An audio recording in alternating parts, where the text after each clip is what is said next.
7 fights, 6 wins, 4 knockouts and titles in 2 divisions. That is Alex Pereira's career in a nutshell, and it's truly impressive, isn't it? But his critics think Pereira has had it easier compared to the rest of the 2-division champs.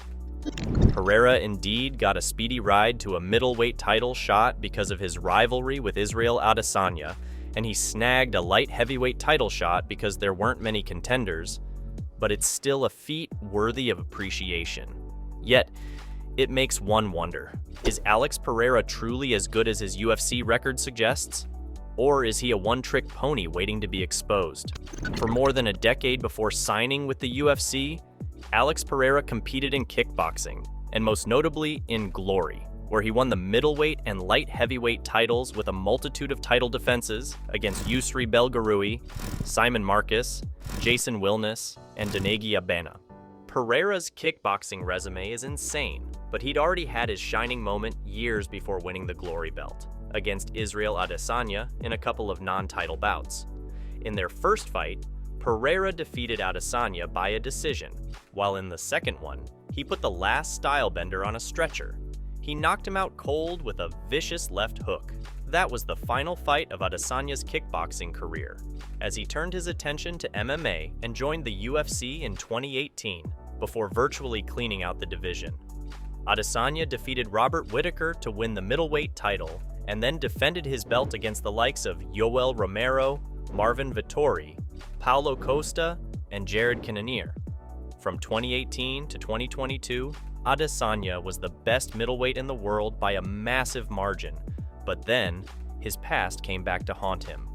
In 2021, Pereira signed with the UFC, and within a year, he scored 3 victories, most notably against Sean Strickland by first-round knockout. With that, he secured a shot at the middleweight title against his arch-rival. The UFC fast-tracked Pereira given the history between him and his fierce rival Adesanya. It was a massive fight, given how Pereira had knocked Adesanya out cold in their most recent fight, and given how Pereira was the spark the middleweight division needed, because Izzy had made it extremely boring simply by being invincible. The 2 marquee middleweights locked horns in a clash for the ages at UFC 281, where Adesanya put Pereira on rubber legs in the first round, but the bell saved the Brazilian. Pereira had a better second round, but Adesanya was a step ahead at all times. He had the better moments on the feet, and even secured a few takedowns as the cherry on top. MMA, however, is a game of small margins.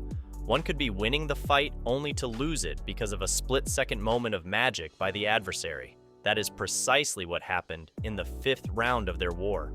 Knowing that he was down on the judges' scorecards, Pereira pounced on Adesanya like a hungry lion and clawed him with a devastating left hook, before putting an end to his glorious title run with a few follow-up shots. 3 fights, 3 losses, 2 knockouts. It was clear that Pereira had his foe's number, thanks to which he won a UFC title in only his 4th promotional fight and his 8th in total.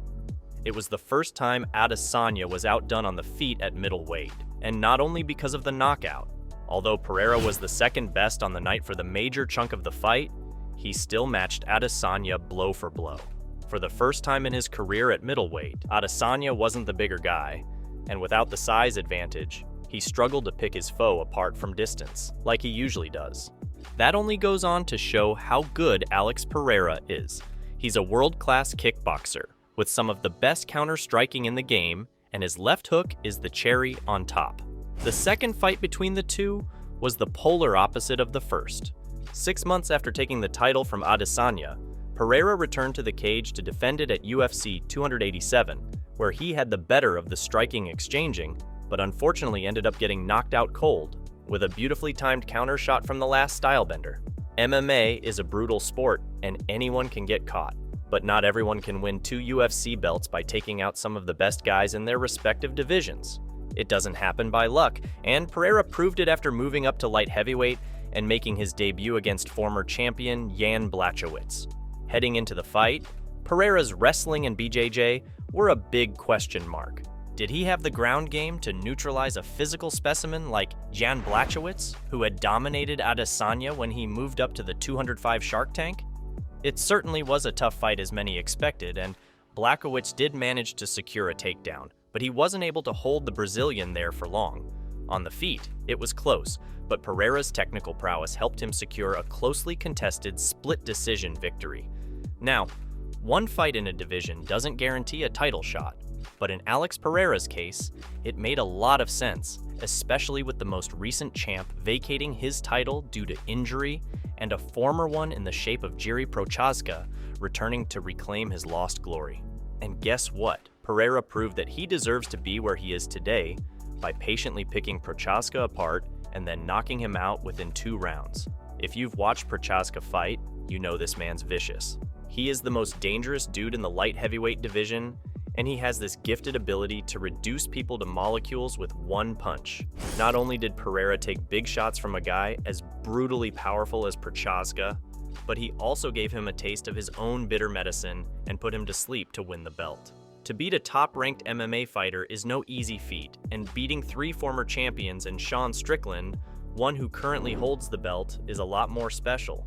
If you have wins over Sean Strickland, Israel Adesanya, Jan Blachowicz, and Jiří Procházka on your resume, you are an exceptional son of a gun. Now, I understand when people say that Pereira has not been tested, as in, he hasn't been fed to a wrestler like Khamzat Chimaev.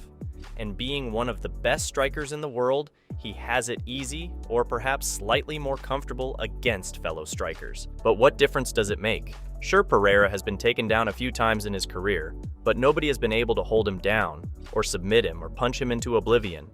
His defensive wrestling and BJJ are very underrated, and he has a solid grasp of defensive fundamentals, which isn't surprising since he trains with Glover Teixeira, who is arguably one of the greatest BJJ fighters the light heavyweight division has ever seen. Pereira is a massive guy, so even if you take him down and try to hold him there, you're spending a ton of energy trying to neutralize him. He is a big, strong lad who knows how to get out of uncomfortable positions. He's constantly improving, and thus far, we haven't seen anything that makes us believe that he will struggle against wrestlers. If anything, wrestlers may struggle to keep up with him should they fail to take him down and keep him there.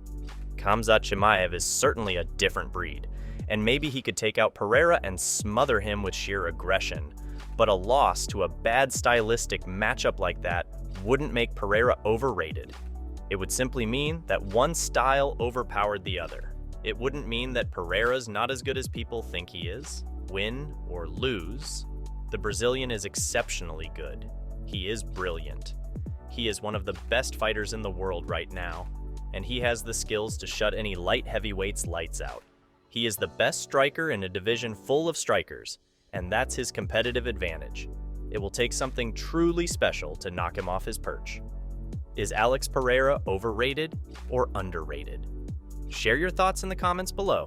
Make sure to subscribe and turn on notifications to stay in the loop with the latest MMA updates. Thanks for tuning in, and catch you in the next video.